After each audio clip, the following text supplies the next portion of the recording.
ఇప్పుడు మీరు వింటున్న కథ పేరు పెట్టిన వారికి పెట్టుకున్నంత.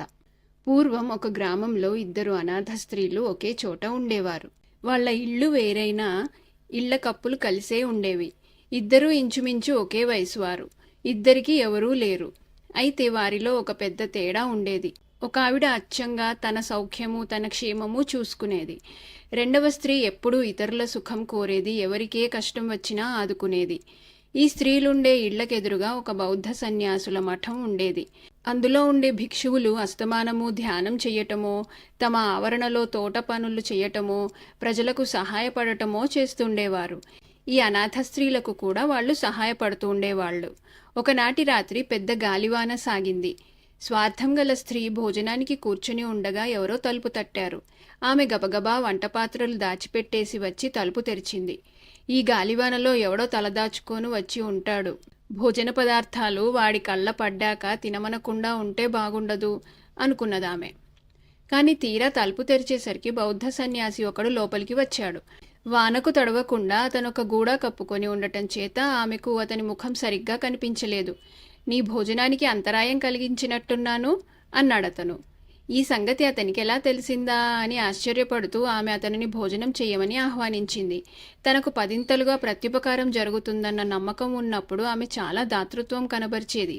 సన్యాసి తనకు భోజనం వద్దన్నాడు. అతను తన కోసం ఏమైనా తెచ్చాడేమోనని ఆమె అతన్ని చాలా శ్రద్ధగా పైనుంచి కిందకు పరీక్షించింది. కానీ అతని చంకలో గాని చేతిలో గాని ఆమెకు మూటలాంటిదేమీ కనిపించలేదు. ఇప్పుడు ఆమె అతని ముఖం కేసి చూసింది.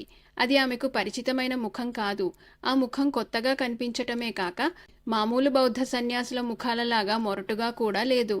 గుడ్డి వెలుతురులో కనిపించినంత మటుకు అది నేవళంగానూ ప్రకాశవంతంగానూ ఉంది. బుద్ధ భగవానుణ్ణి జ్ఞాపకం చేస్తున్నది.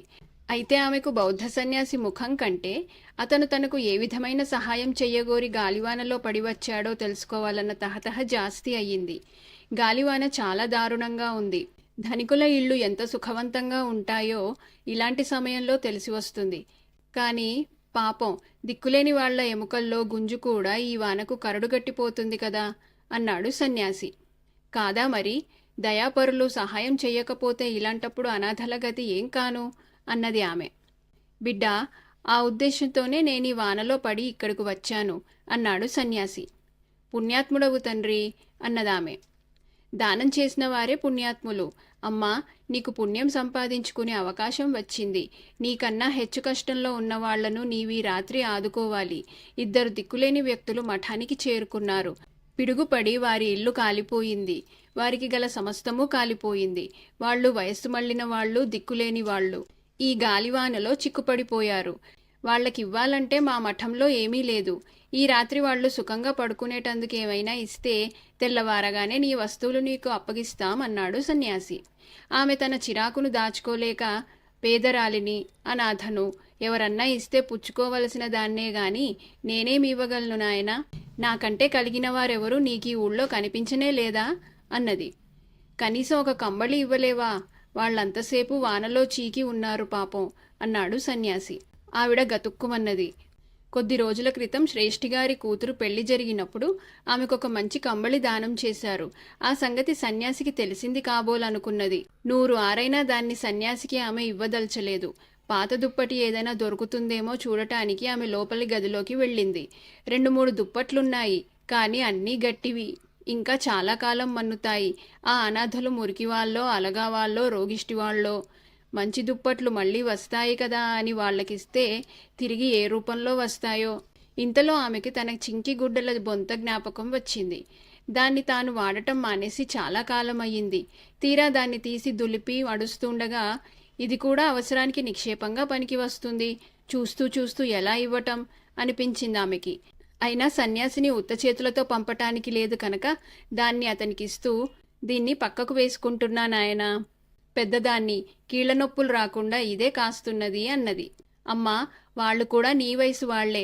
పైపెచ్చు వాళ్లకున్నదంతా పోయింది. ఇది తప్ప ఇంకేమీ ఇవ్వలేవా అన్నాడు సన్యాసి.